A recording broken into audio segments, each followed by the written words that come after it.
Yo, what up guys? Slow-mo Bad Slap is here slapping you with another video. Today we going to go talk about AMD. AMD with that big Navi GPU lineup. And I know some of you console guys is like, oh, okay, we talk about PC stuff. I'm out of here. Hey, look, slow your roll. This is relevant for you too. How is it relevant, slow-mo? Well, let me tell you. This is relevant because AMD provides the SoC, the system on a chip, for all of the next-gen consoles. The PlayStation 5, the Xbox Series S and X. And so the software that they have featured in these GPUs, as well as the architecture, the actual hardware, it's relevant to your console because your console has many of these features and some of them more customized for that particular console, but it has these features. So this is a glimpse of what will be capable of your console in a few weeks and in the future. Now, let's get into it. So AMD announced their big Navi line of GPUs, and they announced 3 GPUs. The first one is the 6800, the RX 6800, which is competing with Nvidia's RTX 3070.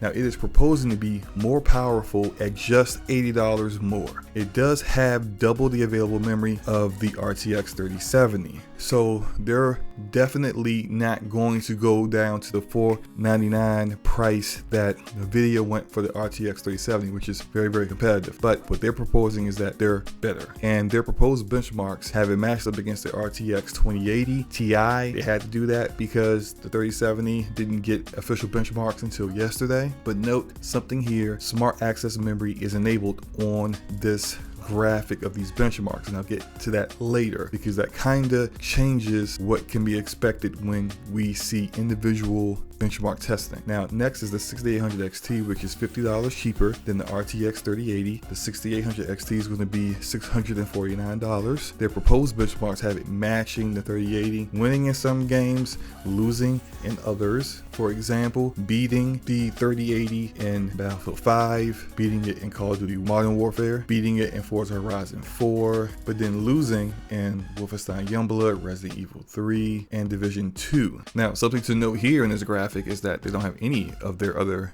features enabled, so they seem pretty confident in that. And the 6800 XT, the 6800 XT is their flagship GPU for this line, for this generation of GPUs. So expect them to do a lot of additional marketing and testing of this particular GPU because it's the one that they want people to definitely go after the most. And then last we have the 6900 XT, which is $500 cheaper than its competitor, the $1,500 RTX 3090, although they showed it beating the 3090 at times. Note they included that smart access memory and rage mode were both enabled in these comparisons. Without it, I don't think they're actually beating the 3090. Now, you may be wondering, yo, what is this rage mode? What is this smart access memory? Let me get into it. Rage mode is basically auto overclocking. It's overclocking your GPU. You just enable it, it does all the work for you. Smart access memory, according to AMD, smart access memory allows the CPU to address the full amount of memory available in RX graphics. The AMD Ryzen 5000 series processors can access this memory and deliver additional levels of performance in games. Now, that makes me curious. I don't know quite for certain, and I'm not saying this definitively, but I do wonder if smart access memory is only available if your CPU is a Ryzen CPU. If you have an Intel CPU, you may not have access to this. I don't know that for certain, but it seems to be based off of AMD statement. That might be the indication. But regardless, these combined modes seem to give a 2 to 13% increase in frames per second among the games that they showed. Now, something that was completely missing from this presentation was any hint of ray tracing performance, and that makes me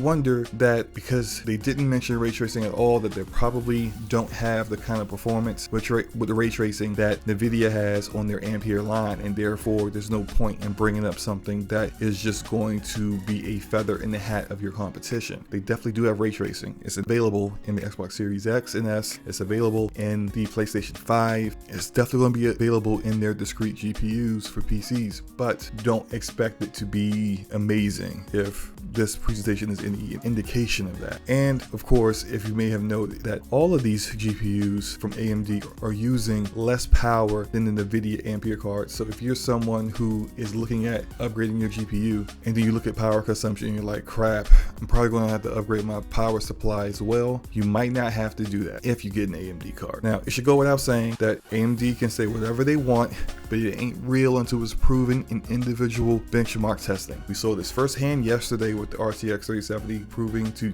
not be slightly faster than a 2080 Ti like Nvidia claimed it was. We don't know how these GPUs perform outside of the games that AMD has showed us in this presentation. We don't know what the performance of the 6900 XT is without rage mode and smart access memory enabled. There's zero indication of how ray tracing performance will impact the performance of these GPUs. We've seen it with Nvidia's RTX 2000 series GPUs as well as the 3000 series. Ray tracing will drop the available frames per second that you have available. Does AMD truly have an answer for Nvidia's DLSS AI machine learning? Is AMD going to be better at drivers this time around? These are questions that need to be answered before people can be definitive about Big Navi and whether they should purchase one. Now, me personally, as a content creator, I'm going Nvidia. And if you are a content creator and plan on streaming, you're better off with Nvidia because of their Nvidia encoder that allows you to not need a separate capture card in order to stream your gameplay. You don't need to go create a whole streaming PC.